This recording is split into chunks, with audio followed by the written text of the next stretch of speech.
itu. Karenanya sifat 20 itu ada sifat nafsiyah, ada sifat salbiyah, ada sifat ma'ani. Yang sifat salbiyah itu kan melawan itu antivirus mujassimah. Yang salbiyah, yang ma'ani antivirus mu'tazilah. Jadi semuanya antivirus itu. Dan ini dasarnya ada di dalam Al-Qur'an dan hadis. Itu mazhab Asy'ariyah Maturidiyah.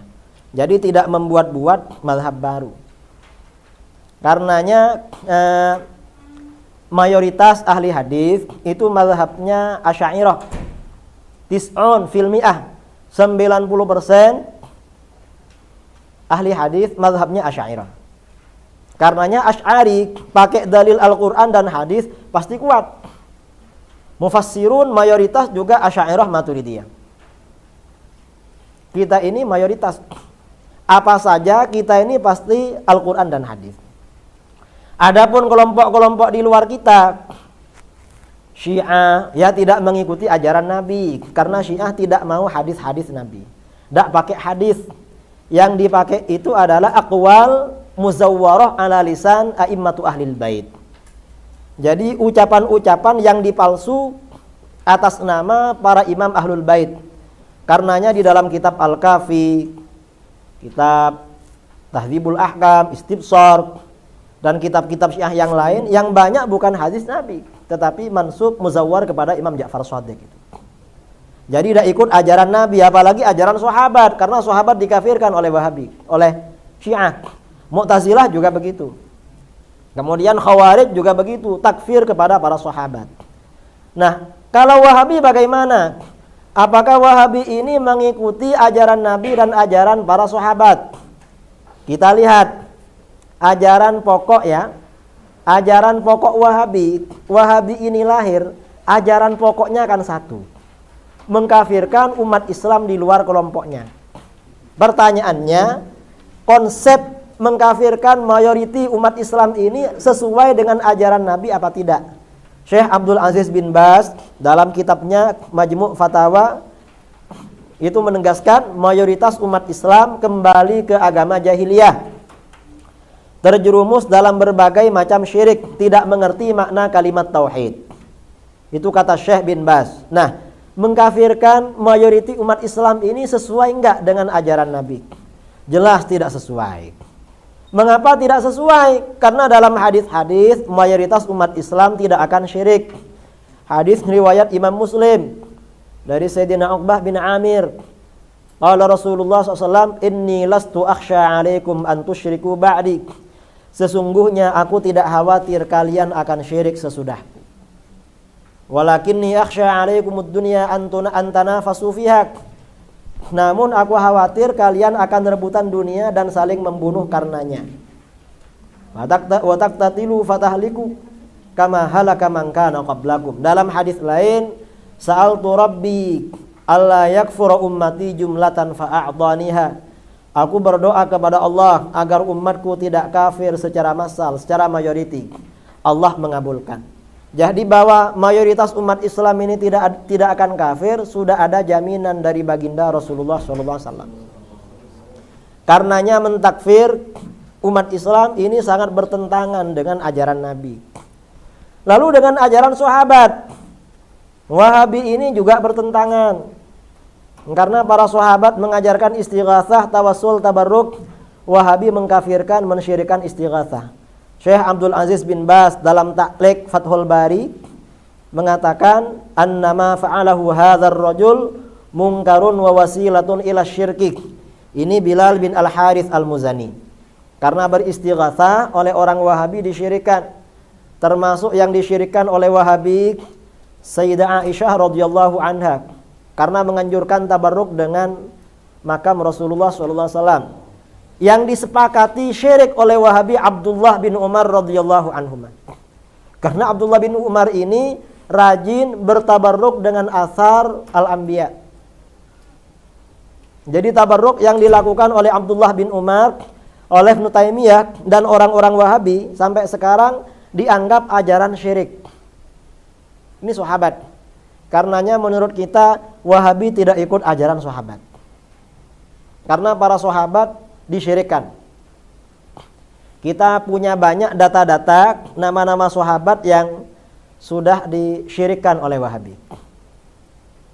Jadi Wahabi memang berbeda. Dan Wahabi ini memang mereka kalau berkata propagandanya mengikuti Al-Quran dan Sunnah sesuai dengan pemahaman salaful ummah, ulama salaf. Tapi ketika mereka diberitahu ulama salaf berbeda dengan mereka, mereka punya jawaban, itu pendapat pribadi itu. Jadi bukan pendapat seluruh ulama salaf. Itu mereka. Tahun 2012 saya diundang ke Balikpapan, Kalimantan Timur untuk bedah buku. Hari pertama saya diundang seminar di hadapan para ulama. Hari kedua bedah buku di Masjid At-Taqwa, Kota Balikpapan, yang hadir 1.000 jamaah lebih. Di perjalanan dari tempat saya menginap bermalam, panitia bilang, "Kiai, ini yang akan menjadi lawan munazarah Kiai." Loh, ini ada munazarah? Iya. Kami panitia Kiai mengundang 6 orang Wahabi untuk melawan Kiai. Loh, kok ngundang Wahabi katanya? Loh, tapi Kiai kan siap. Ya walaupun siap tapi kan terkejut kalau mendadak-mendadak.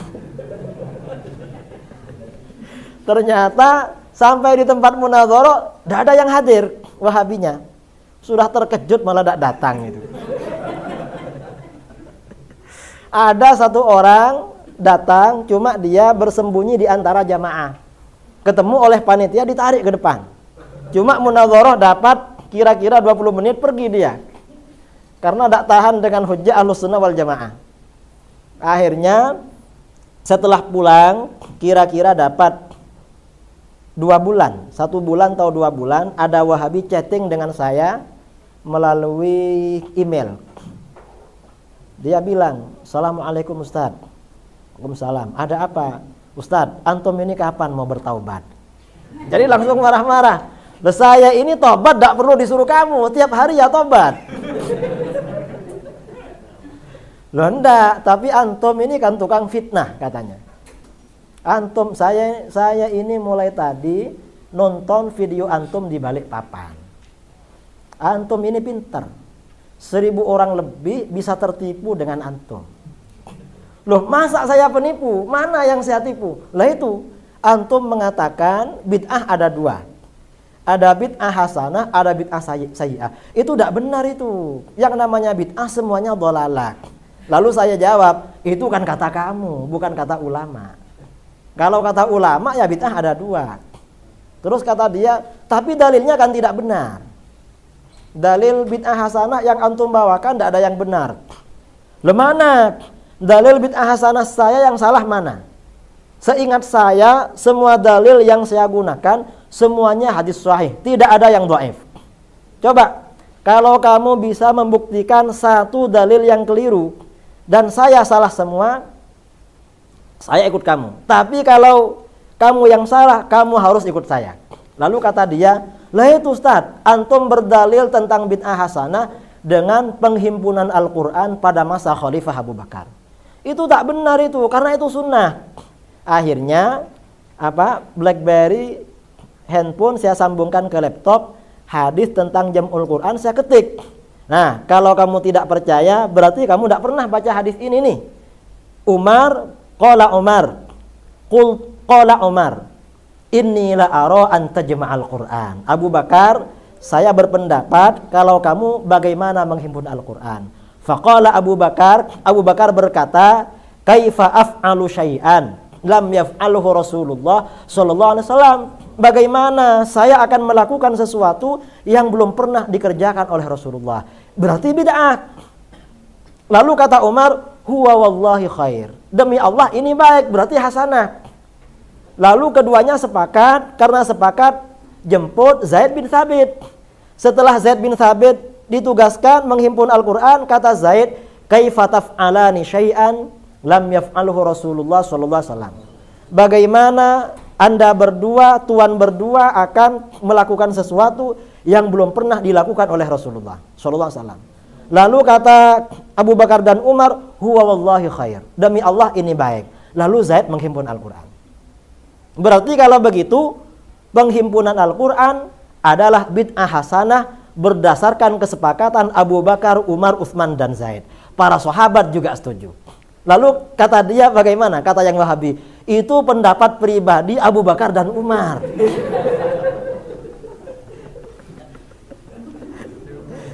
Lah terus, ya daripada ikut pendapat kamu, saya lebih baik ikut pendapat pribadi Abu Bakar dan Umar. Pendapat kamu yang paling hebat, tidak ada apa-apanya bagi saya.